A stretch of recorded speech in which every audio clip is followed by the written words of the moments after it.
Bonsoir, bonsoir à tous et à toutes.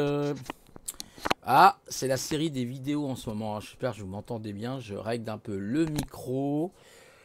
Voilà, voilà. Alors ce soir, je voulais faire une petite capsule sur les civilisations disparues, exemple à ne pas suivre. Donc c'est un article de l'Echo. Euh, J'écoutais Steven Pinker. C'était très intéressant sur effectivement notre société d'aujourd'hui, le 21e siècle, comparé par exemple au XVIIIe siècle, là, même au niveau démographique, effectivement, les choses s'améliorent, comme le dit Pinker. Mais il ne faudrait pas suivre d'autres exemples de mauvaises, enfin pas de mauvaises, mais disons des civilisations qui ont connu un retour de médaille, je dirais, eh oui, improvisé. Vous savez, si tout va bien, c'est pas pour être pessimiste que je dis ça, mais vous savez, ça ressemble un petit peu au silence avant la tempête, c'est-à-dire qu'on a l'impression que quand vous êtes, par exemple, je sais pas, dans votre jardin, si vous avez le privilège d'avoir une maison avec un petit jardin, et puis que vous entendez vos petits oiseaux chaque matin qui chantent, pas la Marseillaise, mais qui chantent leur petite mélodie joyeuse, et que vous ne les entendez pas un matin, et vous dites, c'est bizarre, j'entends plus mes oiseaux chanter, tiens, tiens, il va peut-être se profiler quelque chose. Et c'est souvent ce qui ne rate pas, bien sûr. Quelquefois, il y a des tempêtes, des tremblements de terre, et effectivement, eux le sentent avant nous. Rappelez-vous, en Indonésie, il me semble, en 2004, quand il y a eu ce fameux tsunami, alors c'était 2003, 2004, je ne sais plus exactement la date, eh ben, les éléphants étaient montés parce qu'ils sentaient qu'il y avait un danger qui arrivait. Ben, notre civilisation, il ne faudrait pas que ça arrive aussi, mais bon, ça, on va voir après. Donc les civilisations disparues, exemple à ne pas suivre. Alors là, cet article traite pardon, euh, de civilisations, l'île de Pâques en particulier. Donc Cahokia, les Mayas, l'île de Pâques nous montre par exemple que des civilisations prospères ont connu le déclin. On aime y voir effectivement un avertissement pour notre propre époque. Donc je vais vous lire, ça prendra un peu de temps, mais c'est intéressant de faire la lecture avec des pauses, bien sûr, parce que voilà, je suis plus tout jeune, et donc il me faut des pauses de temps en temps avec, pourquoi pas, quelques réflexions, quelques questionnements, et qu'on pourrait éventuellement projeter aujourd'hui sur notre société contemporaine, dite moderne. Bon, alors on va commencer la lecture. Il est dit, les grandes civilisations disparues, anéanties, évaporées, fascinent.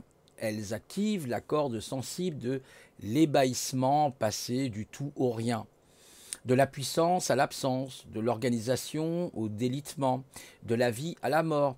C'est stupéfiant. Et jaillissent de suite les pourquoi et les comment. Les réponses vont dans des élucubrations fantasmagoriques qui ont l'avantage d'offrir un récit complet, aux faits scientifiquement avérés, qui donnent des explications partielles, entre les deux si vous préférez. La gamme donc des interprétations et théories qui peuvent être exactes ou erronées, basées sur des éléments prouvés. On ne manque pas de matière mystérieuse. Nombre, par exemple, de sociétés prospères, excusez-moi, ont disparu sans que l'on parvienne aujourd'hui encore à en expliquer les causes. La civilisation de la vallée de l'Indus, par exemple, nord de l'actuel Pakistan, a vécu pendant 7 siècles sur les terres fertiles du fleuve Indus, construisant de vastes villes, pratiquant diverses cultures, commerçant dans un rayon très étendu, ayant sa propre écriture, toujours indéchiffrée d'ailleurs. Il semble-t-il peu axé sur les conflits armés. Alors qu'est-ce qui a pu enrayer cette mécanique bien huilée, en parlant justement, par exemple, de cette civilisation au niveau de l'Indus, vous voyez? La piste privilégiée pour le moment est celle d'une probable modification climatique entraînant une aridité qui a peu à peu modifié l'agriculture, les échanges commerciaux et la société, le tout engendrant un déclin. Vous voyez, ça s'est passé en plusieurs étapes. Donc dans la réflexion, on peut se dire, il y a des étapes en fait qui suivent une étape et qui suivent une étape jusqu'au déclin final. Vous voyez? Regardez par exemple quand on pense aux échanges commerciaux, si on prend le Covid par exemple, ça a eu un impact sur les échanges commerciaux mondiaux. Vous avez vu pendant les mois de confinement, il y a eu la Chine qui s'est confinée, les États-Unis. Attendez, excusez-moi. Décidément, quand on a un chat dans la gorge, hein, c'est terrible. Les échanges commerciaux, par exemple, bah oui, il y a eu un problème, il y a eu un vrai problème d'échanges commerciaux. Et aujourd'hui, il y a même certaines marchandises qu'on a du mal à réapprovisionner. Hein. Voilà. Donc bah oui, ça a tout décalé, ça crée des problèmes, et puis surtout des problèmes économiques. Et puis en attendant, il faut injecter de l'économie, de l'argent dans l'économie qui est au ralenti. Vous voyez. En plus, avec le confinement en France, bah, vous avez vu, ah, voilà, il faut tout de suite réinjecter l'économie, faire repartir la France, 750 milliards. Oui, oui, il va falloir rembourser après. C'est ça. Vrai mystère. La disparition donc de Cahokia reste un mystère. La grande cité amérindienne, alors je vois pas trop où ça se situe, peut-être au Pérou, située, ah, bah d'accord, pardon, dans dans le sud de l'actuel Illinois, en 1050, pardon, de notre ère, très élaborée, prospère et cosmopolite, mais en 1350, elle est quasi totalement abandonnée avant donc l'arrivée des premiers Européens. Ni la guerre, ni les maladies n'en sont les raisons, voyez. Instabilité sociale et politique. Et quand on regarde aujourd'hui, par exemple la France, si je prends le cas de la France, mais de d'autres pays aussi, hein, j'imagine, il y a bien une instabilité sociale et politique. Vous voyez bien qu'aujourd'hui, même en France, au niveau politique, ça ne suit plus du tout. Vous n'avez plus les oppositions que vous aviez il y avait 3, 4, 5 ans en arrière. Donc c'est quand même très problématique. Sécheresse à répétition, épuisement des ressources naturelles, on n'est pas à l'heure actuelle en mesure de le déterminer. Et voici l'adage, être catastrophiste, ce n'est ni être pessimiste, ni optimiste, c'est être lucide, je rajouterais réaliste. Et oui, c'est la loi de l'entropie, elle est toujours là, cette loi d'entropie qui vous guette au coin de la rue. Et c'est ça qui est terrible. La fin donc de l'épopée Maya laisse elle aussi sans voix. La seule période classique de l'histoire des Mayas s'étend sur près de 7 siècles, vous imaginez. Le territoire couvrait le Guatemala, le Belize, le sud-est du Mexique et une partie du Honduras et du Salvador, soit plus de 10 fois la superficie de la Belgique. C'est énorme. Et on le sait, leurs connaissances étaient développées. Imaginez un peu les connaissances qu'ils avaient, hein, les Mayas. Ils avaient l'astronomie, les mathématiques, l'écriture, l'architecture, les routes, l'agriculture, etc. Les climatologues ont levé un coin du voile en relevant que plusieurs épisodes de sécheresse avaient eu lieu à partir de 760. C'est le début de la fin. Explication suffisante pour les uns, insuffisance pour les autres, qui arguent que les Mayas savaient s'accommoder des sécheresses et gérer leurs ressources naturelles, mais qu'ils vivaient par contre de fréquents épisodes de conflits militaires entre cités. Le processus de déclin est probablement complexe avec plusieurs facteurs imbriqués, amenant au fil du temps l'abandon définitif de ces imposantes cités. Voyez ? Et elles sont restées défrichées, enfin, elles sont restées en ruine. Hein, quand on visite aujourd'hui, hein, bah, toutes les grandes, enfin les cités mayas, on voit, hein, elles ont été abandonnées. Voilà. L'île de Pâques, faux mystère.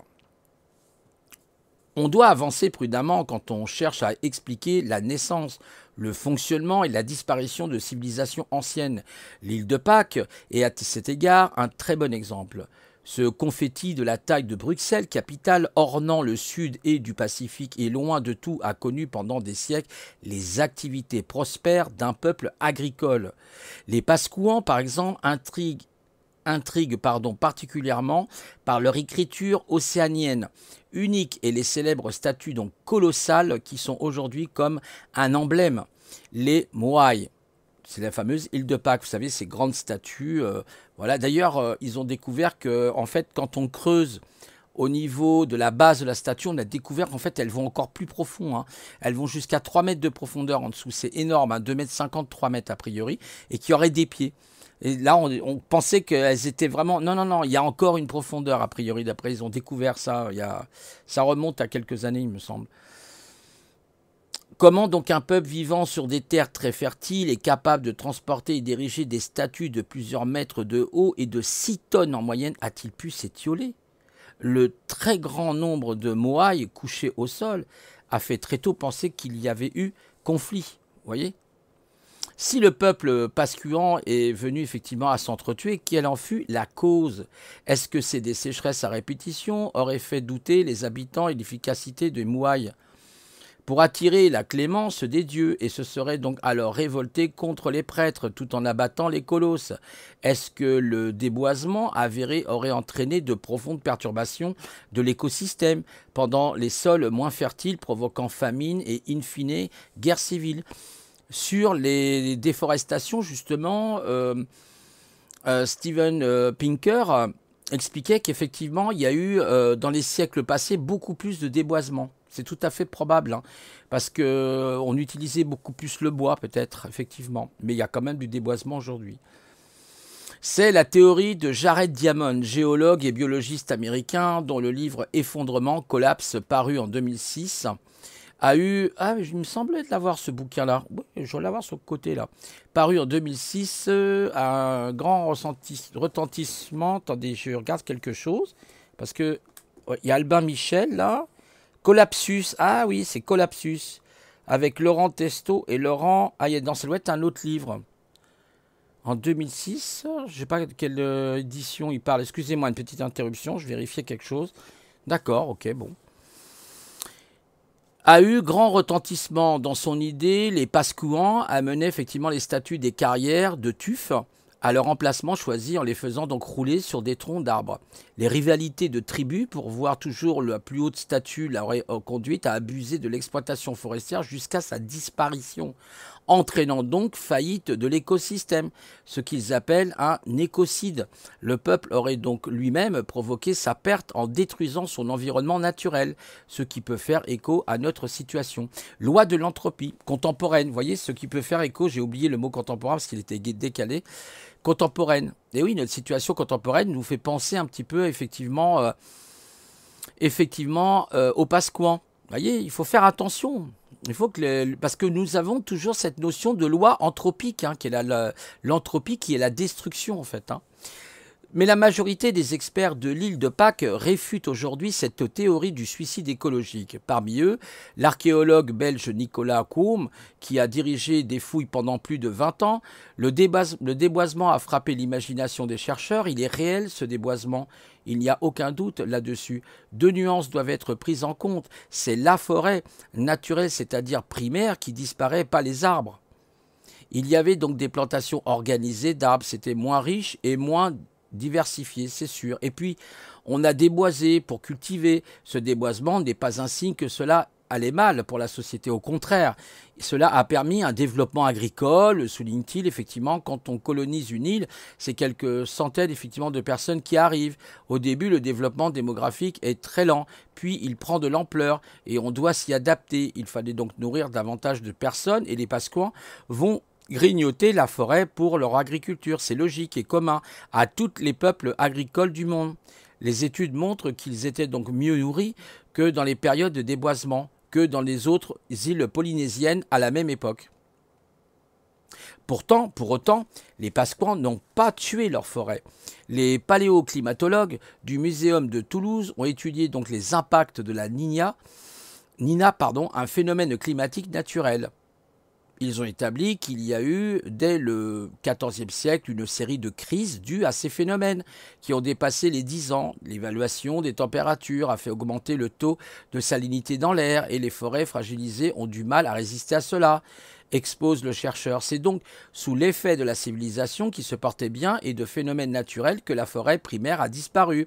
Cela a modifié les habitudes des habitants et cela ne s'est certainement pas fait sans mal. Mais il n'y a eu effectivement ni guerre fratricide, ni famine. Le déboisement a été un phénomène marquant de l'histoire des Pascouans, mais pas la tragédie qu'on a voulu en faire.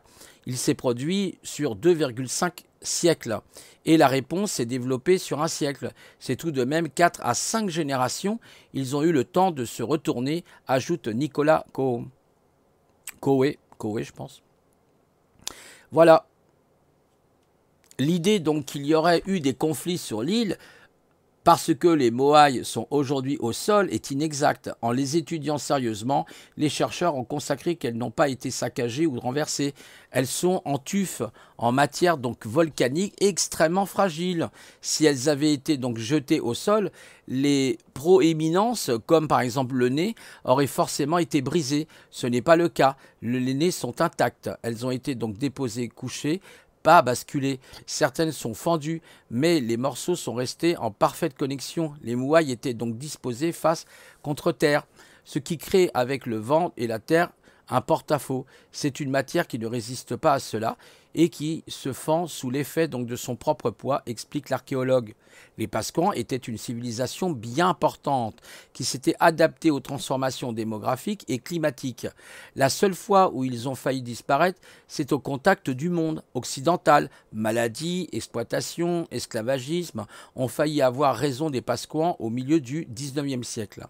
Et puis ça rappelle un peu les conquistadors, hein, quand, rappelez-vous, ils étaient arrivés notamment en Amérique latine, hein, avec le Pérou, tout ça, ils avaient effectivement apporté des maladies, ils avaient apporté, et la population locale, autochtone, avait été notamment disséminée à cause de l'arrivée de ces conquistadors qui avaient plus tué les gens par la maladie que par l'épée. Bien sûr, il y a eu des massacres terribles, mais vous voyez bien que voilà, les choses peuvent arriver. Ça nous rappelle un peu le Covid, hein, qui arrive, une espèce de maladie qui arrive de nulle part. Donc là, je fais une petite pause. Donc intéressant sur les Pasquans, sur les Moaïs, effectivement, ces statues en Balzac. Bon, ben voilà, on apprend des choses. Mais on voit en même temps la fragilité d'une civilisation. Une civilisation, en fait, est fragile en réalité, hein. Comme on dit, hein, des fois, c'est comme l'image que l'on peut prendre du grain de sable dans la montre, hein, qui va arrêter tout le mécanisme de la montre, hein. Voilà, c'est exactement ça. Donc on est fragile, tout en étant fort, on est fragile. Et donc nous devons être concernés aussi par ce genre de choses. Je regarde tout ce qu'il y a à lire avant. Je ne suis pas sorti de l'auberge, hein, parce que je commence un peu à fatiguer là. C'est le soir en plus. En plus, j'ai des chats dans la gorge, je vous dis pas, c'est désagréable. Des confusions. Mais les Pasquans sont bel et bien aujourd'hui. L'île compte 7000 habitants, dont une majorité est descendant du peuple autochtone, pardon. Le reste étant des Chiliens, ils vivent de leur île, parlent pasquan, ont leur aéroport, leur école, magasins, médecins, ingénieurs. Bref, c'est une société moderne qui s'est fort développée ces 50 dernières années et qui vit en partie du tourisme, touriste qui vient parfois voir l'écocide qui n'a pas eu lieu. Le déboisement, on nous dit, adage, le déboisement a été un phénomène marquant de l'histoire de l'île de Pâques, mais pas la tragédie qu'on a voulu en faire, voyez. Il en va de même des Mayas, ils n'ont pas disparu, ils sont aujourd'hui entre 6 et 10 millions, ah, quand même. Pour la plupart au Guatemala, mais aussi un peu au Mexique avec leur langue et leur culture. On confond souvent perte d'hégémonie d'une civilisation et sa disparition. Ah oui, c'est intéressant ça. La perte d'hégémonie d'une disparition. Oui, parce qu'une civilisation peut disparaître, enfin, mais ses habitants ont pu s'éparpiller, si vous voulez. Donc c'est ce qui s'est passé a priori pour les Mayas. C'est très intéressant. C'est pour ça qu'aujourd'hui, dans la société contemporaine, on les retrouve, ces anciens Mayas, avec le Guatemala. Ça, c'est étonnant, hein, c'est intéressant, parce qu'on pourrait penser que quand on parle d'une civilisation, les habitants même de cette civilisation ont disparu, oui, mais ils n'ont pas forcément tous morts. Certains sont morts, mais d'autres ont pu s'enfuir, ou d'autres, ils se sont exilés, tout simplement. On confond, c'est pour ça qu'on confond souvent perte d'hégémonie d'une civilisation et sa disparition. Beaucoup donc se sont transformés, adaptés en fonction des circonstances, éparpillés, voilà, ont modifié leur structure sociale, leur religion, ce qui ne veut pas dire que ces peuples ont été rayés de la carte. Leur aura n'est plus la même, tout simplement. Peut-être qu'un jour, ils reviendront à cette ancienne aura ou une nouvelle aura. Pas l'ancienne, mais disons une nouvelle aura, qui sait. Le terme donc de disparition et plus encore celui d'effondrement est entendu comme un phénomène soudain. Et cela nourrit effectivement la fascination et le fantasme. Ce n'est bien souvent pas le cas. Les processus donc multifactoriels, complexes de changement se déploient sur des dizaines d'années, voire des siècles. À notre tour, question, à notre tour. Là, ça va être intéressant, excusez-moi. Peut-on donc superposer le possible effondrement de notre civilisation, celui de civilisation passée? L'exercice est difficile et périlleux. D'une part parce qu'on n'a pas déterminé le, ou plutôt les pourquoi, elles se sont éteintes. D'autre part parce que l'échelle n'est pas la même. Du local, on est passé au global, de la consommation nécessaire à la surconsommation, et cela dans un court laps de temps. On serait en fait dans une situation bien pire, sans précédent. Oups, écrire en gras, hein. C'est le point de départ de la réflexion de Pablo Servigne, agronome et biologiste de formation, et Raphaël Stevens, éco-conseiller, exposé dans Comment tout peut s'effondrer. Ils se disent catastrophistes, pas dans le sens où l'on se dit que tout est foutu, où l'on sombre dans un pessimisme irrévocable, mais plutôt dans le sens où l'on accepte que des catastrophes puissent survenir. Elles se profilent, effectivement, nous devons les regarder avec courage, les yeux grands ouverts. Être catastrophiste, ce n'est ni être pessimiste, ni optimiste, c'est être lucide, ce qu'on a vu plus haut. Expliquait-il à la sortie de leur ouvrage au magazine Basta. Pour eux, 9 frontières vitales à la planète ont été identifiées. Le climat, la biodiversité, l'affectation des terres, l'acidification des océans, la consommation d'eau douce, la pollution chimique, l'ozone stratosphérique, le cycle de l'azote et du phosphore et la charge en aérosol de l'atmosphère. Sur ces 9 seuils, 4 ont déjà été dépassés.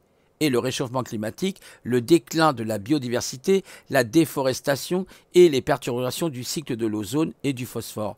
Le bouleversement est en marche. Et si, selon eux, il est plus que probable qu'ils signent la fin de la civilisation industrielle, cela ne signifie pas forcément la fin de l'humanité. Voyez ? Parce que c'est la loi encore anthropique, hein. C'est toujours cette loi anthropique qu'il faut combattre avec la désentropie, hein. C'est un combat permanent. Ce que nous sommes en train de vivre n'est pas un événement homogène et brutal, ce n'est pas l'apocalypse. Alors l'apocalypse c'est plutôt la révélation, mais bon, c'est une mosaïque d'effondrements plus ou moins profonde selon les systèmes politiques, les religions, les saisons, les années, tout cela est à regarder en face pour envisager, penser, imaginer notre futur. La NASA, elle non plus, n'est pas très optimiste sur la poursuite ad vitam de notre mode de vie actuel.